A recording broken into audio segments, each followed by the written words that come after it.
My name is Kimberly Wilson, and I will be presenting to you a workshop entitled Promoting Literacy in the Diverse Classroom. The objective of this workshop is to teach kindergarten teachers how to increase their knowledge of how to effectively teach reading comprehension, fluency, and vocabulary building skills. Upon completion of this workshop, kindergarten teachers will be able to answer the following. What is reading comprehension and strategies that can be used? What is fluency and how can it be taught effectively? What is vocabulary and why is it important? If you take a look at the chart that I have created, you will see that I want to start off with the definition of what is reading comprehension. Reading comprehension in its simplest form is defined as being able to understand what you read. At the kindergarten level, unless they have had prior experience in a VPK setting or help at home, most kindergarten students will come to you with no prior knowledge of reading, vocabulary, phonemic awareness, and other things that are basic foundations needed in literacy. When it comes to comprehension, it is important that children have a solid foundation with 5 basic questions. Who is in the story? What are they doing, or what is the problem? When does the story take place? Where does the story take place? And how is the problem solved, or how does the problem end? It is important to distinguish the difference between when and where, because over my years of teaching, children often get these 2 questions confused. So make sure that you explain the difference of when, for example, when could be in the morning, in the afternoon, in the evening, or where can be at school or on the bus, on a farm. It is important that they be able to tell the difference between those 2 questions. Now let's get started on some strategies that will help you increase your knowledge in teaching reading comprehension. As you see on the chart, I'm going to focus on strategies that deal with before, during, and after reading.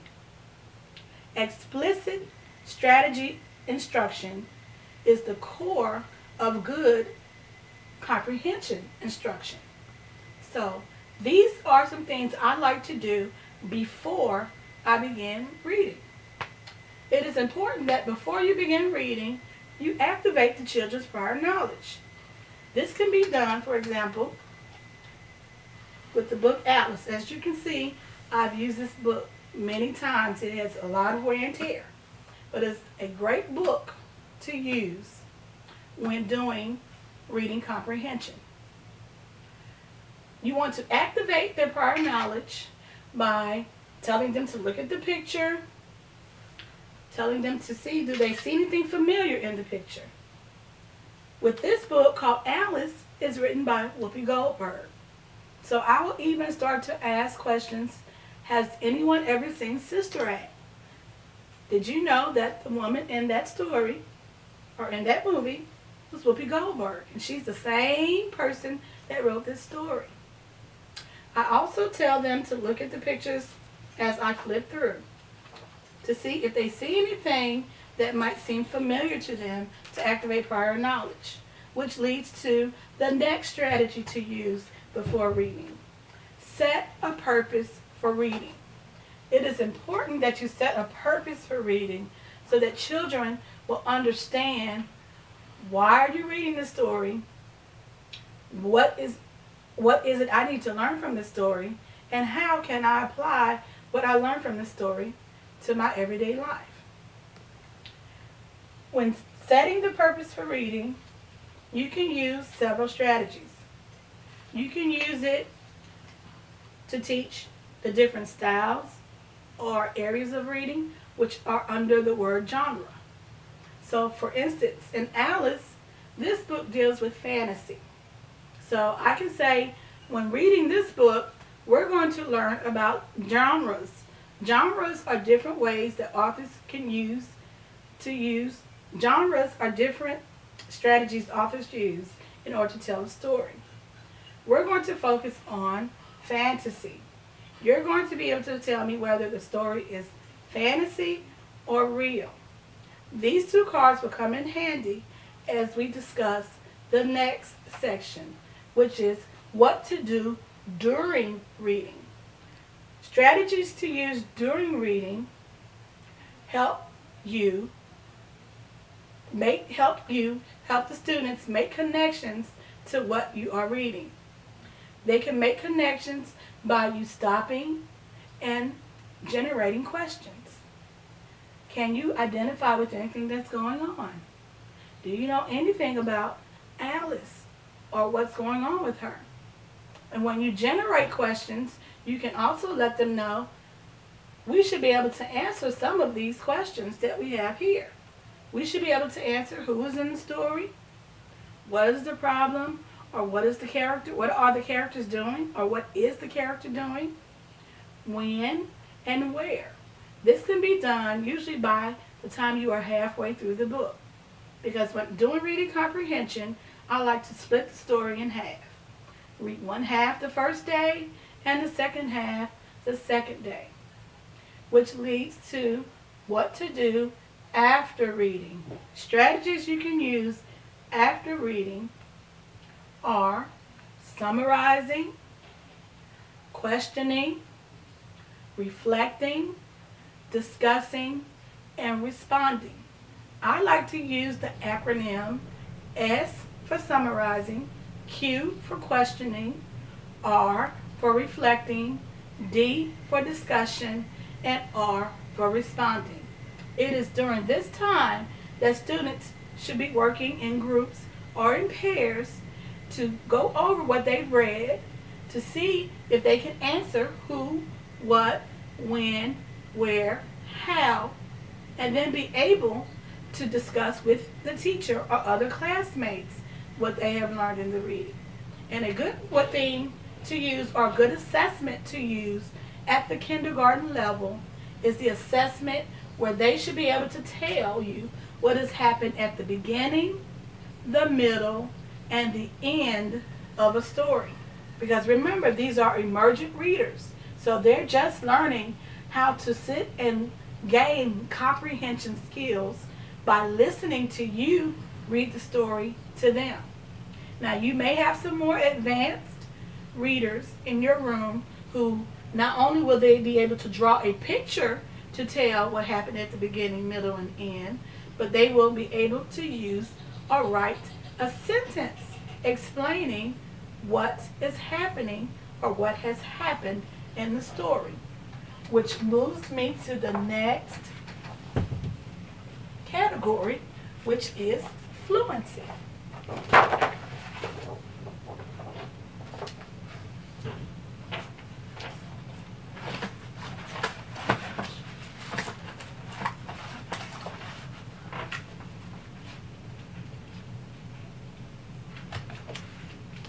All right.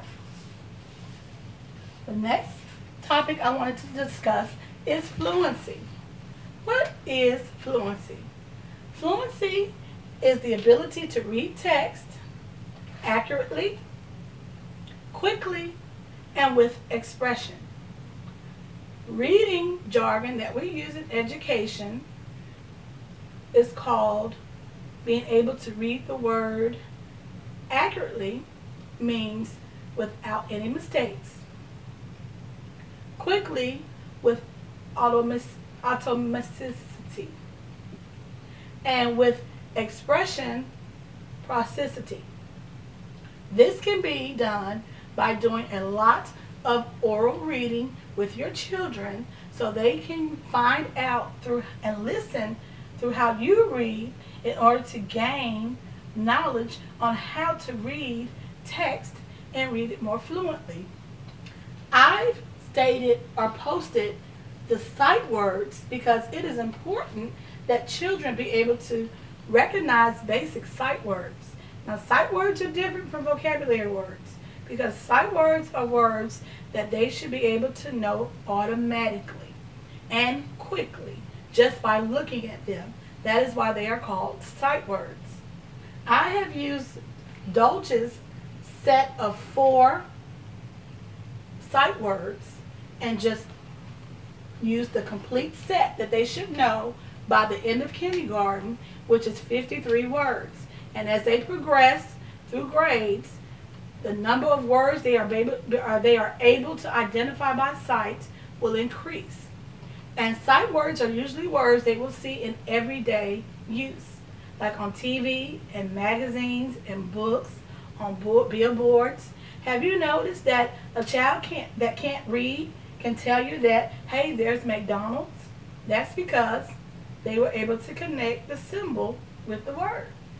But we'll get into that a little more when we discuss vocabulary words. Fluency can best be taught through nursery rhymes, sing-alongs, and poems. How I use this in my classroom to integrate for diverse populations is through the nursery rhymes and through the poems. Later on, when I add my PowerPoint presentation to this workshop, you will actually be able to hear and see the nursery rhymes and sing-alongs that are done in different languages that can help include children of various backgrounds in the learning process.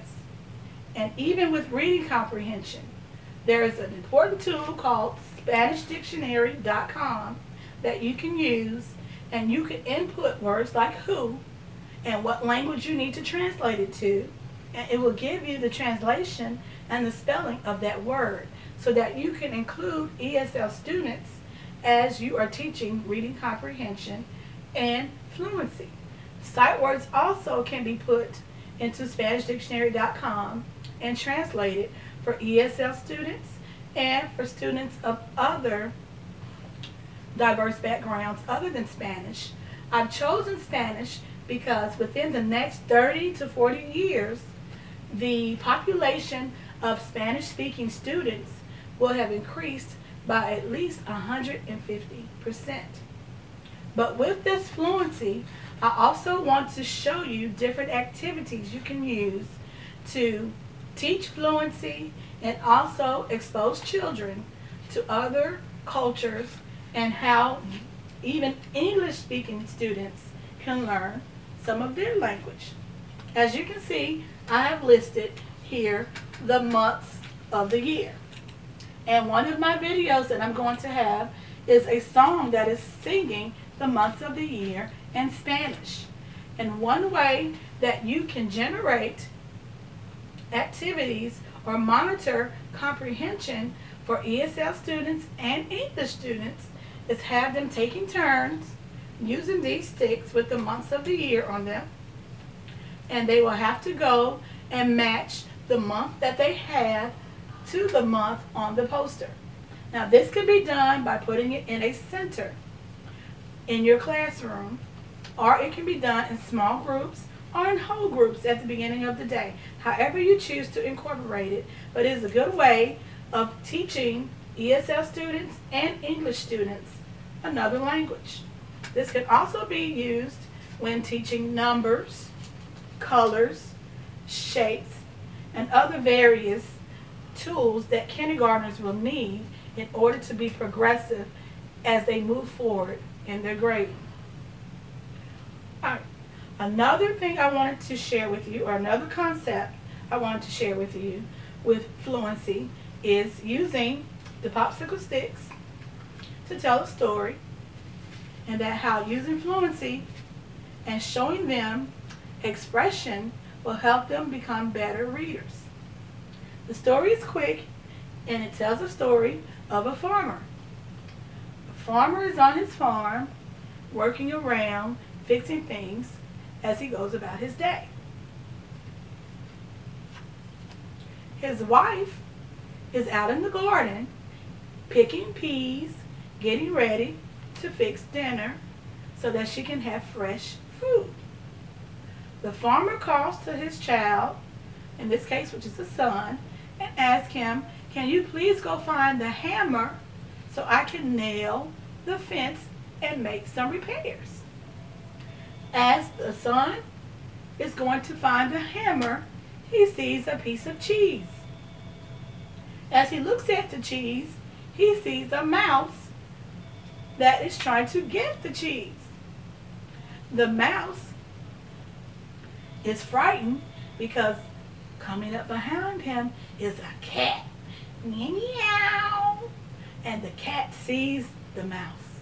And you know, when a cat sees a mouse, they start to run. So the cat is chasing the mouse who is trying to eat the cheese. As the cat is chasing the mouse, he is followed by a dog. Roof, roof. And when a dog sees a cat, he wants to chase also. And so the dog begins to chase the cat. So in teaching fluency, you can have the children use the sticks and tell the story themselves. And you can check and see if they're using expression and if they're able to tell the story in order like you did, fluently and quickly, and using the words accurately. This is also a good tool to use with reading comprehension, because other skills that you can use during comprehension are visualization and compare and contrasting and inferencing. So as we move from fluency, the last topic I want to cover is vocabulary words. Because vocabulary words at this stage are a little different than vocabulary words that are used in higher grades. At the kindergarten level, vocabulary words basically are taught through teaching children nouns. And as we know, vocabulary words are words that we need in order to communicate effectively. And teaching nouns teaches children about a noun is a person, place, thing, or animal. And the more they have in their prior knowledge, the more they will be able to identify. Because if you ever paid attention, children begin reading literature without words. They tell a story by pictures. And a good author that does this with picture books is Donald Cruz. He has a book called Parade and also another book called Trucks.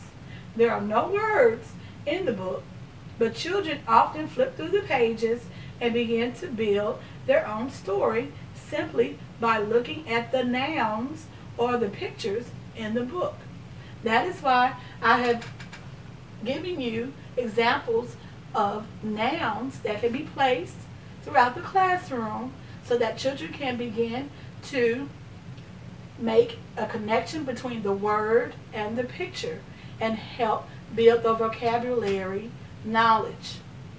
Now, when it comes to reading at this level, because a lot of their reading will be done through listening to you, their comprehension skills, I've chosen to use words from the book Alice and from the Farmer Story that will help them build vocabulary knowledge that is necessary for that particular book. And I've chosen the word Alice and sweepstakes because those are two important vocabulary words from that book that will help them understand what is going on in the story. And as they begin to discuss and reflect and respond, they can go back to these stories, because a lot of times the first thing a child wants to do is ask you, well, how do you spell this word? How do you spell that word? So in classrooms now, it is very common that you see word walls. And word walls have the words listed under the alphabet in which the word starts. Well, with vocabulary words, I like to use them to use specifically with the story that they are connected to. And as they progress with reading in higher grades, usually the reading program that you use will already have the vocabulary selected for you that the children will need for a particular story. But in this case, it is up to the teacher to extract words from the books they will use that they know children will need at this level of reading. So let's recap what we've talked about. We've talked about reading comprehension. And reading comprehension is the ability to understand what you are reading. Reading comprehension is best done through explicit strategy instruction. Explicit strategy instruction is at the core of good comprehension instruction. I chose to use strategies to use before reading, during reading, and after reading. Before reading, you activate the prior knowledge and you set a purpose for the reading, whether it be to introduce genres or to introduce other strategies such as visualization, inferencing, or compare contrast. Okay? Then you have what you do after reading, or during reading, During reading, you want to make sure you make a connection to the students with the story. You want to generate questions. You want to make sure they are staying focused. That's why you would use the card and ask them, do you think what we've read so far is real or fantasy? And you also want to monitor their comprehension. And you can monitor their comprehension by going back and asking, who is in the story so far? What are they doing? Where does the story take place? When does the story take place? And at the end, how does the story end, or how is the problem solved? Also with reading and comprehension, at the kindergarten level, it is important that they be able to tell what has happened at the beginning of the story, the middle, and the end. Next, we covered fluency. Fluency is the ability to read text accurately, quickly, and with expression. And we use the words automaticity and practicity to explain reading quickly and to explain reading with expression. And that can be done through oral reading by the teacher or through sing-alongs, nursery rhymes, and poems. The poem I had on my poster was Jack and Jill. We're all familiar with Jack and Jill. Jack and Jill went up the hill to fetch a pail of water. Jack fell down, broke his crown, and Jill came tumbling after. As stated, there will be more sing-alongs and nursery rhymes for you to use. Also with fluency, you can incorporate diverse populations by using SpanishDictionary.com in order to translate nursery rhymes, sing-alongs, and poems. And also it is important that they have a basic knowledge of sight words. And by the end of kindergarten, Dolch suggests that they know 53 basic sight words. And I also gave you an example of those sight words. And the last topic was vocabulary. Vocabulary words are words we need in order to communicate effectively. At the kindergarten level, it is best to teach vocabulary by using nouns. You can also do this by labeling things in your classroom.